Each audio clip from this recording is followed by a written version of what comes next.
tidak pernah tahu tekanan mental kalian. Saya tuh tidak tahu apa yang terjadi. Karena kadang-kadang masalah yang ada di rumah itu punya dampak pengaruh yang sangat besar sekali. Jadi dari manapun punya dampak yang sangat besar sekali. Kalian harus tahu niat kita keluar negeri itu cari uang. Kalau sampai itu, waduh, berbahaya buat kalian loh teman-teman. Bener, saya tuh di media saya itu hanya mengingatkan kalian, mengingatkan, jangan sampai melakukan di luar kendali kita. Buat teman-teman yang mentalnya sudah down, buat teman-teman yang mentalnya sudah kena, dan kalian nggak kuat menghadapi kenyataan yang ada di luar negeri, pulang saja. Jangan sampai melakukan sesuatu di luar kendali kalian. Mulia rek. Oh, saya baru 1 hari mis kena mental, pulang kok wes. Suruh keluargamu kirim duit buat kamu notis majikan. Kalau memang 1 hari aja kamu sudah kena mental, jangan. Karena gini loh, ada 2 mental di akhir-akhir ini saya melihat para pekerja migran itu ada 2 mental. 1 mental kaca, kedua mental besi. Jadi mental besi semakin digembleng, semakin dihajar, semakin disakitin, itu semakin kuat dan semakin tajam. Dia semakin tajam, tapi dia tidak akan melukai. Semakin tajam, semakin kuat, semakin tajam, semakin kuat. Tapi dia tidak melukai. Tetapi mental kaca, hari-hari ini mental kaca, kesentuh, piar, langsung hancur, lebur. Dan ingat, kaca itu akan menyakiti. Kaca tersebut itu akan menyakiti. Kenapa? Karena kaca merasa tersakiti, akhirnya berat di uang. Kesentuh di uang, langsung si berat. Jadi langsung melapor. Oh, aku dinya iki karo Miss Yuni tak laporno ndek polisi.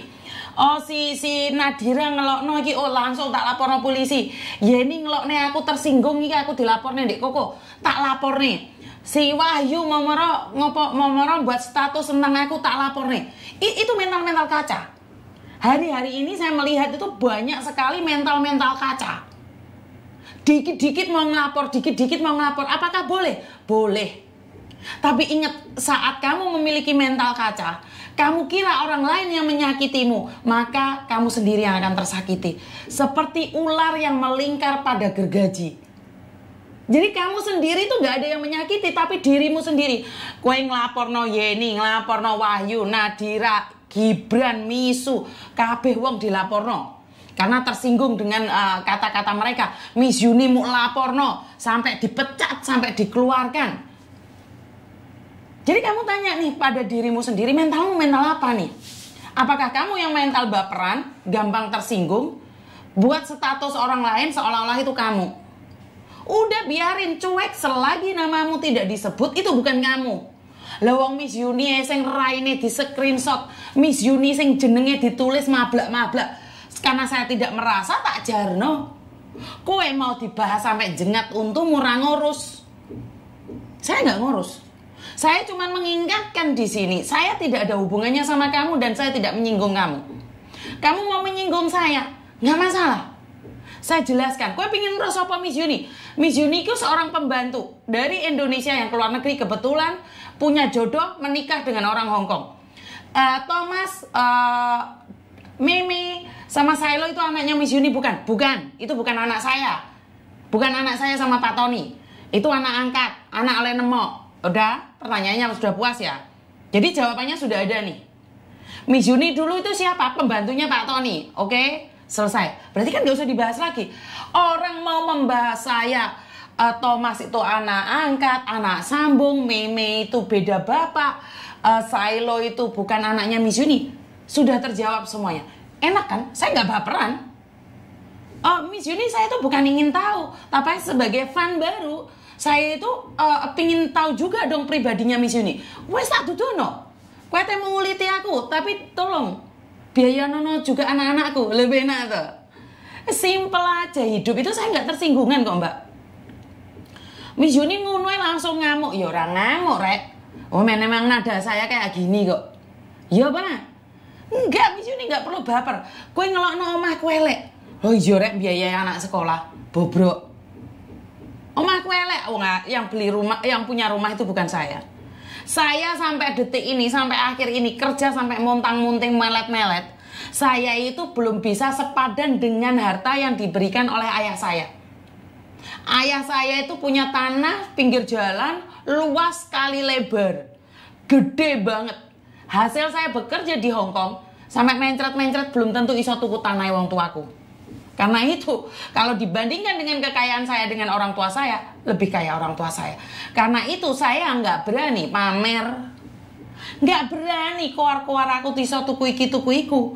Karena kalau dibandingkan dengan orang tua saya, yang zaman dahulu kala tidak pernah pamer, saya nggak ada separuh nih kuku. Pucuk kuku irni gak ono dibandingkan dengan orang tua saya. Dengan kekayaan orang tua saya yang punya sawah, punya tanah, nggak ono. Gak wani aku. Tapi aku sendiri nggak berani untuk cawe-cawe harta keluarga. Karena waktu untuk kuliah saya, biaya sekolah saya, orang tua saya dulu jual tanah. Untuk membiayai sekolah saya, orang tua saya jual tanah. Saya sampai detik ini tuh belum bisa nyeneng nih wong tuaku. Sampai hari ini belum bisa saya itu membahagiakan orang tua saya. Karena itu jangan pamer. Itu yang saya sampaikan ke teman-teman. Karena kepameranmu itu dibandingkan karo sugih wong zaman biyen beda. Sugih wong zaman biyen ki donyane saarat-arat tapi ora ono sing ero. Bener nggak? Udah, saya selalu tekankan, kamu mau flexing-flexing boleh. Tapi habis flexing, tagihane bangmu, koncomu, tonggomu, nagih kabeh. Nagih kabeh ki kabeh nagih. Gak usah memperbarui rumah tapi hasilnya ngutang. Sama saja kamu itu menari-nari di atas kebahagiaanmu sendiri, tapi koncomu mendelep-mendelep bayari utang. Berapa banyak orang yang ngutang-ngutang tapi bangga? Berapa banyak orang-orang yang merasa bahwa dia itu hebat tapi sebenarnya dia itu nyolongi duit koncone. Paham nggak maksud saya? Ya memang seperti itu. Nggak bisa kita itu mengatakan apapun, menanyakan apapun ya. Surrender bagaimana biaya operasinya? Maksudnya surrender biaya operasinya bagaimana? Sebentar ya. Ono wong takok biaya operasi apa iki Mamaro? Ya sampai di sini paham ya teman-teman ya. Saya itu bingungan bagaimana cara menjelaskan pada kita semua yang ada di luar negeri. Halo?